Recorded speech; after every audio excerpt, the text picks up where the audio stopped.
Une étude bien comprise de l'épître aux Philippiens commence avec le chapitre 16 des Actes.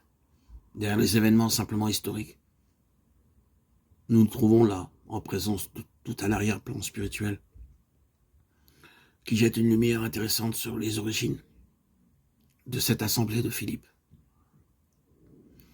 Nul n'ignore que la ville de Philippe, au point de vue de l'évangélisation du monde, avait une valeur stratégique considérable. C'était l'entrée de l'Europe.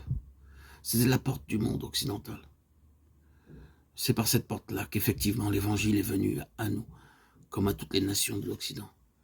Nous sommes donc bien dans la vérité quand nous disons qu'au point de vue de l'évangile, Philippe était une ville stratégique de première importance. Aussi n'est-on pas surpris de constater que l'ouverture de cette porte, le passage d'un continent dans l'autre, l'établissement du témoignage de l'autre côté du seuil s'effectuèrent dans une atmosphère de lutte terrible sur toute la ligne. Il semble que toutes les puissances qui sont à l'œuvre dans le monde invisible se soient donné rendez-vous là, dans cette bataille dont l'Europe était l'enjeu. Un simple coup d'œil dans ce chapitre 16 des Actes avec cette pensée à l'esprit ne peut manquer de nous impressionner.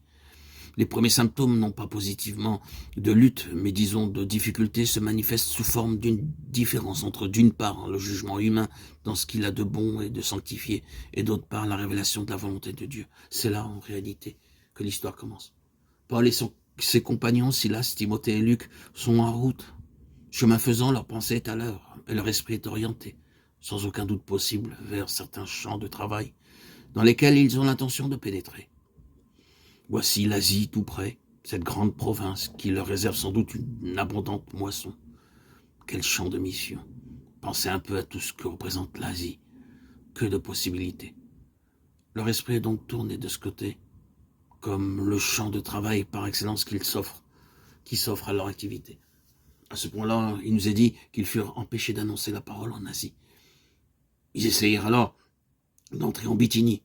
Leur pensée se tourne dans cette nouvelle direction. Et ils en viennent à la conclusion que ce sera là certainement pour l'évangile un champ de travail plein de promesses. Ils marchent ou essayent de marcher d'après ce jugement humain, d'après leur bon sens sanctifié. Comprenons bien, toutes leurs ressources, toutes leurs capacités sont du côté du Seigneur. Pensée, cœur, volonté, esprit, âme et corps. La chose est hors de question.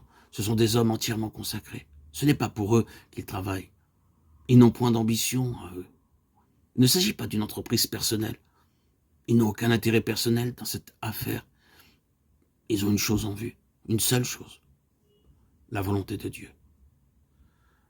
Dans cet esprit de pleine consécration à leur maître, entièrement livrés comme ils le sont à l'accomplissement de sa volonté, ils envisagent certaines perspectives, ils essayent d'entrer dans un certain chemin.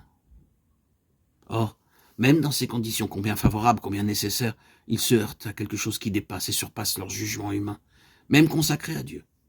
Ils sont empêchés d'annoncer la parole en Asie, et l'Esprit de Jésus ne leur permet pas d'entrer en Bithynie. C'est l'excellence de la connaissance de Christ que nous avons en vue. Et je suis bien certain que nous avons ici une des lois fondamentales que Dieu nous appelle à respecter si nous voulons atteindre ce but. On entend aujourd'hui tant de gens vous dire, comme si c'était le dernier mot en matière de direction, eh bien, servez-vous de votre bon sens, sanctifié. L'histoire de ces hommes nous prouve qu'il existe une révélation de la volonté de Dieu qui diffère du jugement humain, même le plus sanctifié. Combien souvent nous nous trouvons dans des situations de ce genre. Pour sortir de nos perplexités, nous employons des moyens qui nous sont inspirés par notre consécration même. Nous appartenons au Seigneur sans réserve. Nous ne voulons rien d'autre que sa volonté, toute sa volonté. Nous sommes très sûrs que ce ne sont pas des ambitions personnelles qui nous font agir. Nous n'avons pas de plan à nous que nous cherchions à réaliser.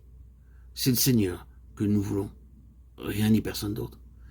Et parce qu'il en est ainsi, nous pensons que nous pouvons, dans l'intérêt même de la cause de Dieu, laisser notre pensée, notre cœur, notre volonté inspirer notre attitude, nous dicter notre ligne de conduite, gouverner notre activité.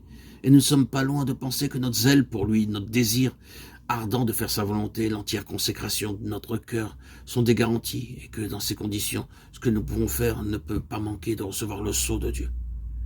Mais qu'arrive-t-il?